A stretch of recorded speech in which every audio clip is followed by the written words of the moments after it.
Je m'appelle Semou Diouf, je suis le directeur des ressources humaines du groupe Patisen et bienvenue chez nous.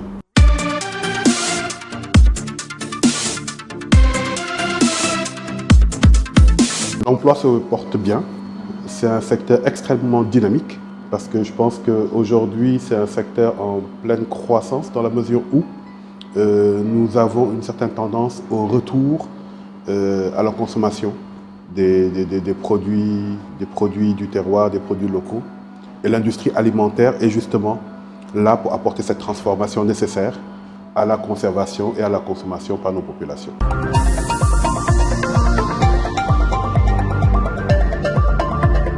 Généralement, les utilisées sont des techniques traditionnelles. C'est essentiellement des techniques basées sur des entretiens, basées sur des tests pratiques, des tests techniques, mais en disant qu'aujourd'hui, l'une des techniques les plus utilisées est la technique de l'entretien. Pourquoi? Parce que derrière la compétence technique, l'entretien permet d'avoir une appréciation assez fidèle du collaborateur ou des collaborateurs que nous allons recruter. L'entretien permet également de pouvoir, in situ, mettre en œuvre les compétences pratiques du candidat. Lors d'un entretien, on peut lui demander, par exemple, de faire une petite simulation professionnelle. Lors d'un entretien, on peut, au besoin, approfondir certains aspects. Donc, c'est une technique assez utilisée qui permet effectivement de mesurer les compétences pratiques et surtout comportementales du collaborateur. Parce que derrière ces compétences techniques, il y a également une notion très forte, c'est la compétence comportementale du collaborateur.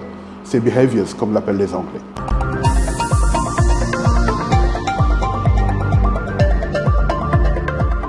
Sa sphère de compétences. Donc c'est ce qu'on appelle son potentiel. Quand on recrute un collaborateur aujourd'hui, il y a une notion très importante dans le domaine de la gestion des ressources humaines. C'est ce qui fait justement parler de capital humain. C'est le potentiel d'évolution du collaborateur. Donc on attend à la fois à ce qu'il puisse tenir un emploi, qu'il puisse grandir dans son emploi, mais on attend surtout qu'il puisse grandir dans l'entreprise. Et grandir dans l'entreprise, c'est avoir véritablement un potentiel d'évolution basé sur sa capacité à apprendre.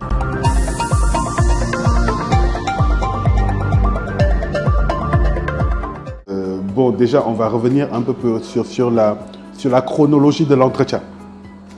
Généralement, quand un candidat est invité à un entretien, c'est parce qu'il a eu un dossier. Le dossier, il est composé essentiellement des deux outils traditionnels que l'on connaît, qui sont le CV et la lettre d'embauche. Le CV et la demande d'emploi. Ce sont ce qu'on appelle deux outils de marketing de soi. Quand je dépose un CV, il faut que le CV soit soigné. Il faut que le CV donne envie d'être lu. Je ne vous cache pas qu'à nos niveaux de responsabilité, nous pouvons recevoir par jour une trentaine de CV. Donc si votre CV se fond dans la masse, il reste évident qu'il restera dans des archives. Si votre CV se distingue, il donnera envie d'être approfondi. Et étant un outil d'affirmation de marketing de soi, nous aurons bien entendu envie de le lire. Et après l'avoir lu, de rencontrer le candidat. Et c'est véritablement ça qui va se passer. À faire, à ne pas faire, quelques conseils. Bon, déjà, quand on prépare son CV, il ne doit être ni trop excentrique, ni trop discret.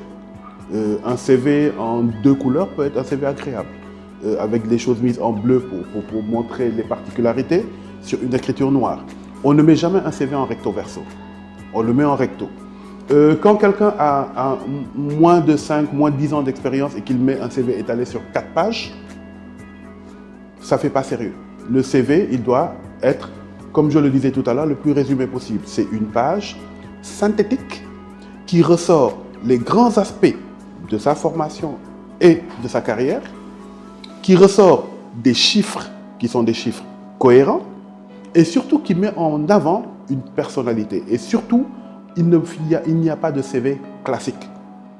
Il y a un CV adapté à chaque entreprise que nous ciblons. Ça veut dire quoi?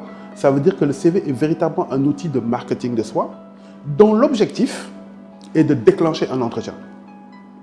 Donc, il doit donner envie à celui qui le lit, comme au consommateur qui voit un produit, il doit avoir envie de vous rencontrer.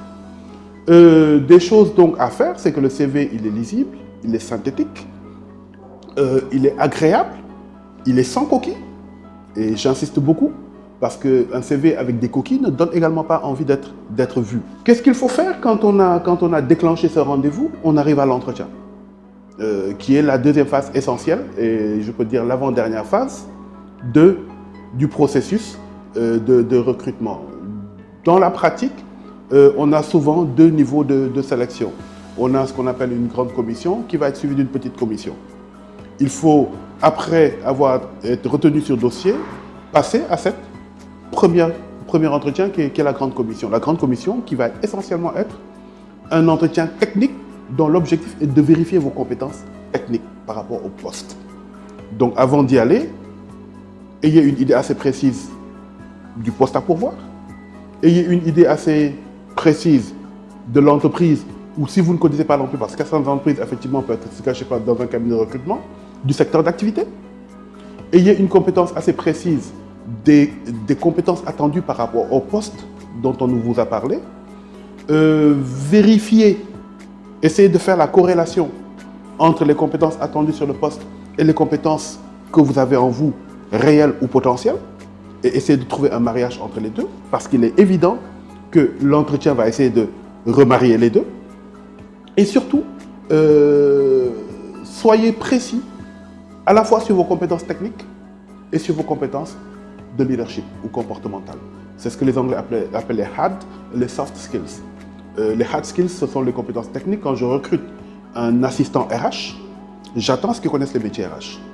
Mais je l'évaluerai également par rapport à ses compétences en termes de gestion des conflits, en termes de travail en équipe, en termes de management relationnel, etc. Et sur ces aspects, il est extrêmement important que le collaborateur puisse être, donc, le collaborateur potentiel puisse avoir une connaissance assez précise de lui-même. Une question qui revient tout le temps, c'est la question des forces et des faiblesses de la personne. C'est une question assez difficile à laquelle les gens souvent ne répondent pas.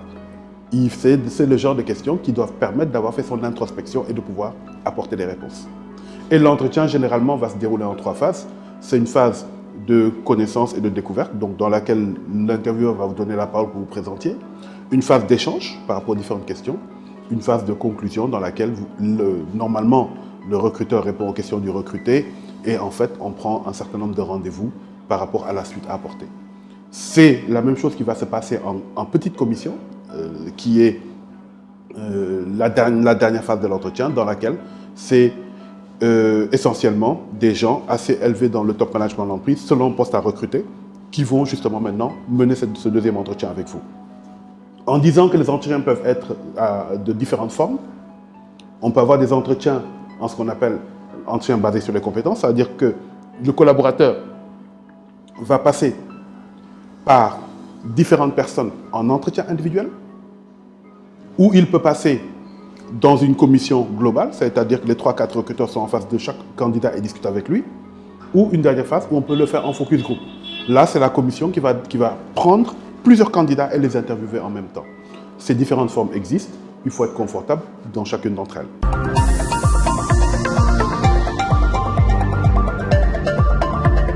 Dans le secteur, nous avons 3 types de profils essentiellement. Nous avons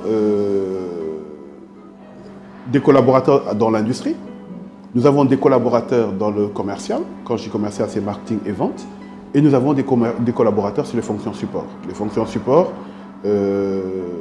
ça va essentiellement être la finance, les ressources humaines, l'audit, le contrôle de gestion, etc.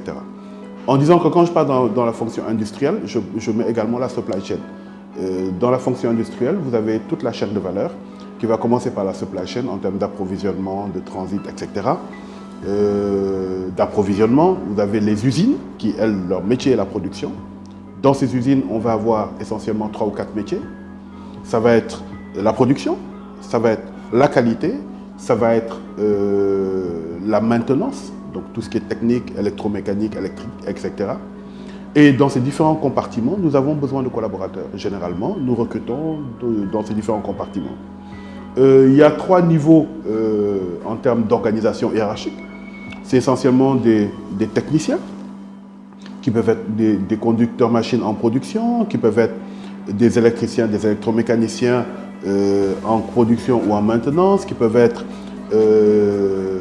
des logisticiens, des caristes, etc. Au niveau de la supply chain. Ensuite, nous montons d'un cran, nous avons des responsables de département qui sont ces différents responsables de département. Ça peut être un chef de dépôt, ça peut être un chef transit, etc. Ça peut être un chef de secteur au niveau commercial, ça peut être un superviseur marketing. Et nous avons enfin le top management dans lequel nous avons ces différentes directions. En disant qu'aujourd'hui, nous sommes dans un très très grand groupe qui est présent dans plus d'une vingtaine de pays, qui a plus de 3500, qui a autour de 3500 collaborateurs. Donc, et par rapport à la dynamique industrielle dans laquelle nous sommes, effectivement, nous avons souvent à recruter dans ces différents compartiments de l'entreprise.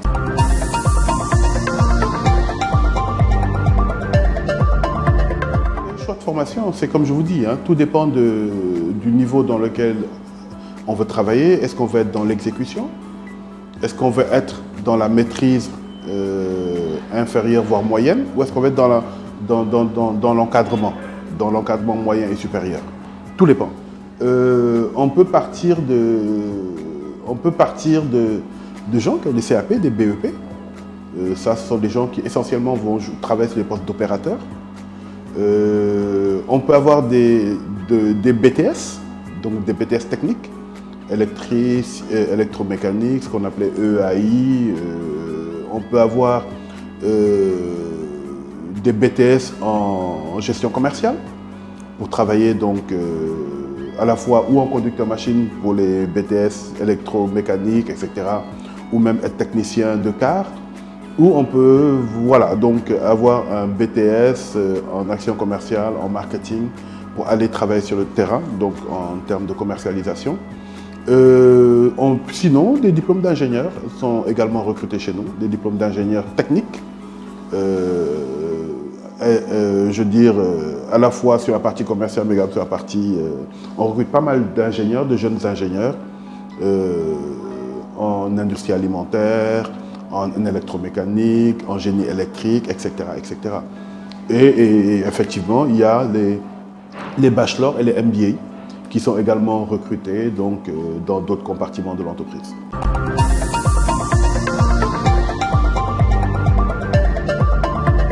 stages sont un excellent outil, j'ai même envie de dire le meilleur outil d'orientation professionnelle. Je pense qu'on l'a tellement bien compris que dans nos politiques publiques aujourd'hui, les stages sont juridiquement encadrés. Ça va du stage d'immersion et certaines écoles de la place ont commencé à le mettre en place et c'est même excellent. Aujourd'hui, nous recevons des enfants qui sont au BFM. Donc leur premier stage d'une semaine, non, même pas au BFM, qui sont encore à l'école primaire. Il nous arrive de recevoir des étudiants, des élèves qui sont au CM2, qui sont entre la 6e et la 3e. Et c'est ce qu'on appelle des stages d'immersion. C'est important parce que ça détermine une carrière professionnelle. Le fait de savoir que je suis scientifique ou littéraire déjà va être un prédéterminant. Et progressivement, aujourd'hui, on peut aller d'un stage qui va aller d'un stage d'immersion d'une semaine, un stage de pré-emploi de 2 ans. Donc, entre les deux, il y a des stages d'immersion professionnelle, des stages de préqualification, des stages de qualification, des stages de professionnalisation et des stages de pré-emploi. Donc, nous pensons en tout cas que ça permet à la fois aux différents collaborateurs de voir quelle orientation professionnelle ils veulent avoir. Voilà pourquoi il est extrêmement important quand on fait, du point de vue de l'enseignement supérieur privé en tout cas, un BTS, il est bon de faire une immersion en entreprise, même si c'est 1 ou 2 mois, avant d'aller terminer son bachelor et également au bachelor de faire ce qu'on appelle la licence, hein, de faire un stage de 2 ou 3 mois avant d'aller faire son master. Et réellement, l'idée de master au départ, sa création est partie du fait qu'on allait s'inscrire en master après avoir fait une pré-professionnalisation. Il est important donc que les étudiants et les élèves ponctuent leur rythme académique de stage entreprise. Aujourd'hui, il y a des programmes en alternance qui se mettent en place. en tout cas d'un point de vue technique, il y a quelques écoles de la place qui techniquement demandent à ce que nous accueillions leurs stagiaires dans un rythme alterné, école, entreprise. C'est important parce que c'est généralement et souvent ces étudiants qui, à la fin de leur cycle professionnel, de leur cycle scolaire, sont automatiquement embauchés parce qu'on les connaît, parce qu'on a contribué à leur formation. Donc on a une certaine certitude par rapport à leurs compétences.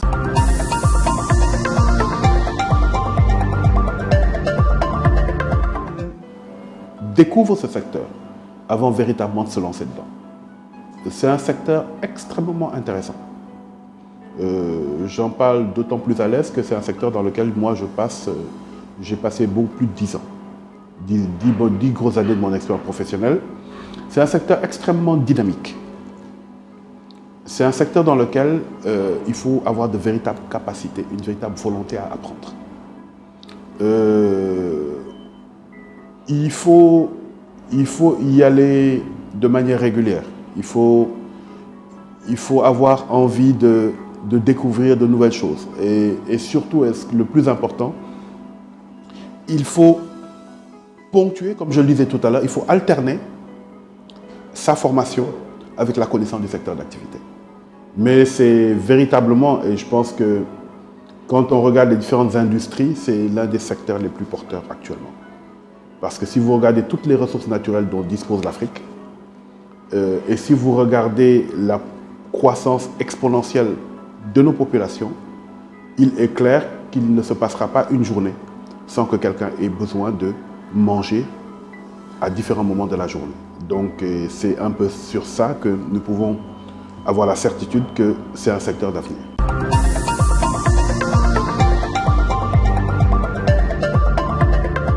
Aujourd'hui, c'est la dématérialisation du recrutement. Je pense qu'aujourd'hui, à la limite, j'ai même envie de dire que c'est un secteur qui est aussi important que le secteur de l'agroalimentaire. La croissance de ce secteur, moi, je pense de manière certaine que ça va même être l'avenir de la gestion des compétences en entreprise. Parce qu'aujourd'hui, on arrive à aller trouver une ressource rare qui vit sur un autre continent. Et ce qui est important, ce qui est intéressant avec le recrutement en ligne, c'est qu'il nous dématérialise tout cela. Donc le fait de gommer les distances géographiques et de rapprocher les candidats des entreprises, à un moment où les entreprises ont besoin de profils de plus en plus spécifiques, parce qu'aujourd'hui on ne recrutera pas, je raconte n'importe quoi, un expert financier, on recrutera un expert financier qui ait une maîtrise de telle ou telle base de données et qui ait déjà travaillé dans l'agroalimentaire. Ce sont des spécificités qu'aujourd'hui, le recrutement en ligne permet d'aller trouver. Moi, quand je vois aujourd'hui, il m'arrive souvent, effectivement, de trouver des contacts en ligne, de construire des relations en ligne et de pouvoir trouver des pistes de collaboration avec des collaborateurs qui sont mis en ligne. Bien entendu, il faudra écrémer, il y a tout un travail derrière que des spécialistes pourront apporter en termes de support.